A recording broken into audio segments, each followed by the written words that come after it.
All right, so picture this. You got two teams, and they're like totally equal. Same skill set. Yeah, same skill set, same uh, high stakes mission, everything's on the line. Huge All right, stakes. exactly. One team, they just nail it every time. Consistent. The other, not so much. And we're talking situations where, the difference between those outcomes, it's It's everything. gets everything. It can be. Absolutely critical. So how do you bridge that gap? And that's what's got me so interested in what we're diving into today, this whole get real, get better, GRGB. GRGB, yeah, that the Navy's pushing. Because it's not just like, here's a new checklist. Right, it's a whole philosophy. Yeah, it's a whole new way of thinking, right? Absolutely. And we've got some really interesting reports and articles you shared about. Yeah, yeah, I went a little depth on this one because the more I read, the more I was like, okay, this is more than just a slogan. It seems to be. From what I've seen, it really is intended to be a very fundamental shift in how the Navy operates. At every single level. Exactly. And that's what's so fascinating about it. It's not just top down, it's really about empowering everyone to identify problems. And fix them. Which is, I mean, you've got to admit, in any organization, but especially, the military, It's a big deal. it's a huge deal. They're actually calling it, and I love this, a culture renovation. It's a strong term. It is. And it makes you think, they're not messing around here. They want to, tear it down to the studs and rebuild how they do things. Because we're talking about an organization that is built on tradition, hierarchy, and yet they're saying we need everyone to be self-assessing, self-correcting, always learning. Which, honestly, in any field, is a pretty radical concept. So, so where does this even start?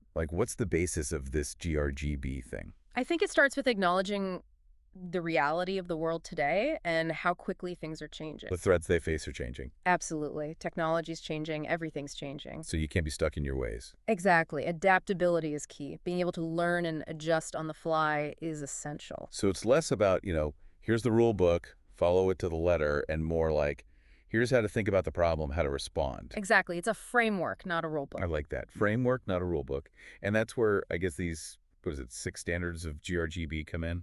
Exactly. They provide a sort of roadmap for how to approach problems, how to make decisions, how to continuously improve. And it's not tied to your pay grade, or? No, it's for everyone. That's wild. But I've got to ask, because I saw these phrases in the reports, and I was very intrigued. Finding the red Yeah. and fixing or elevating barriers. What does any of that even mean in, a Navy context? All right, well, let's break it down. Finding the red. Yeah, because at first I thought, is this about submarines now? No. It's about creating a culture where identifying problems is encouraged. It's seen as a good thing. Not a blame game. Right, because you can't fix what you don't acknowledge. Okay, that makes sense. But then how does fixing or elevating play into So it? let's say you're facing a barrier. Okay, like a literal wall. Not necessarily, could be a process, a regulation, anything that's preventing you from being as effective as you could be. Got it. So if it's within your control, you fix it. You're empowered to just, handle it. Exactly. But if it's something bigger, something outside your authority, you elevate it Pass it up the chain. to someone who can do something about it. You don't just let it fester. So it's like they're really trying to bust down those silos we always hear about. That's exactly it, creating a more collaborative, problem-solving environment. And that seems to tie in with another one of those standards, the whole encouraging learning through trust and respect bit, which is huge. I mean, especially in a system like the military where it's, very hierarchical. Absolutely. You've got to have that trust for people to feel comfortable enough to speak up, to point out issues, even to admit when they've messed up. Because otherwise you're not really learning, right? You're just sweeping stuff under the rug. Exactly. And it's not just about making people feel warm and fuzzy. It's about creating an environment where learning and improvement are actually possible. So how does this all play out in the real world? Got any, for instance, examples? Well, one that really jumped out at me from the material you shared was this whole issue with unaccompanied housing for sailors. Oh, yeah. I remember reading about that.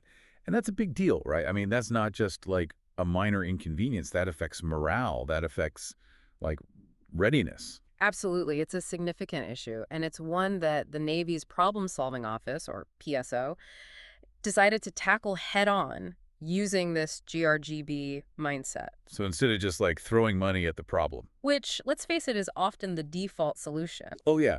We don't know what to do. Just here's some more money. Go figure it out. Right. But they actually took a step back and said, okay, let's really understand this. Find the red. basically. Exactly. And they used that approach. They brought everyone to the table. I mean, we're talking sailors who were living in this housing officers, budget people, everyone. You really get the full picture. Exactly. And from there, they applied a process the Navy calls DMAC. Which, for those of us who didn't go to, Navy school, that is. So DMAIC stands for Define, Measure, Analyze, Improve, Control. Okay, so it's a structured. It's a structured problem-solving method, exactly. And in this case, by applying that to this housing issue, they were able to uncover some really interesting things. Well, for one thing, they found that the existing metrics for funding decisions weren't actually aligned with the real needs. So they were, like, measuring the wrong things. In a way, yes. They were using metrics that looked good on paper, but weren't actually reflecting the reality on the ground. So by embracing the find the red and then applying this DMAIC thing, they found, like, a systemic problem. Exactly, and that allowed them to actually address it. So what'd they do? Well, they were able to use that information to develop new metrics for making funding decisions, which then led to a more effective allocation of resources. So more money where it was actually needed. Exactly. And ultimately, that translated into better housing solutions for sailors. Which is awesome. It's a great example of how, we can talk about frameworks and mindsets and stuff, but it's like, how does it actually make a difference? Exactly. And the Navy is really going out of its way to highlight these success stories. Oh, really? Like they're putting a spotlight on it. Absolutely. For instance, NAVAIR, the Naval Air Systems Command, they have a podcast, and they've dedicated entire episodes to showcasing how different teams are using GRGB. That's cool. So they're not just like hoping it catches on. They're actively trying to spread the word. Exactly, and I think that's really key. They're showcasing how this is leading to improved efficiency, better decision-making, a more positive work environment. Smart. It's kind of cool to see, right? Like an organization saying, hey, we're actively trying to get better and we're not afraid to talk about it. It's definitely a departure from the norm, but I think that's really the essence of GRGB, this idea of challenging those old assumptions about how change happens. Yeah, like you don't improve by just, keeping quiet about the stuff that's not working. Exactly. And for me, looking at this from a kind of big picture perspective, that's what makes GRGB stand out. It's that emphasis on mindset over mechanics. So it's not just like, here's the new process, follow the steps. Right. It's about cultivating this culture of continuous learning, self-assessment, being open to feedback, that kind of thing. Which, let's be real, that's easier said than done. I mean, Right. even in organizations that say they value that stuff, it's not always, actually happening. Oh, absolutely. It's one thing to talk the talk. It's another to walk the walk, right? Hmm. But that's where the Navy's commitment to this is really interesting. They're putting their money where their mouth is, investing in training, communication, really trying to build systems that support this new way of thinking. And they're getting results, which is huge. I mean, that's Mm. how you get people on board, right? Yeah. When they see that it actually works. Exactly. Seeing is believing. When people see real-world examples, like that housing situation of how this GRGB thing is actually leading to improvements in their own work lives, that's when you start to see a real shift in mindset. Totally. So to bring this back to our listeners, like, what's the takeaway? What can they apply from all this? Even if they're not, out there commanding a destroyer. Well, I think it starts with that individual commitment to finding the red in our own work, our own lives even. Like, where are we falling short? What can we be doing better? And being honest with ourselves about it. Exactly. No sugarcoating.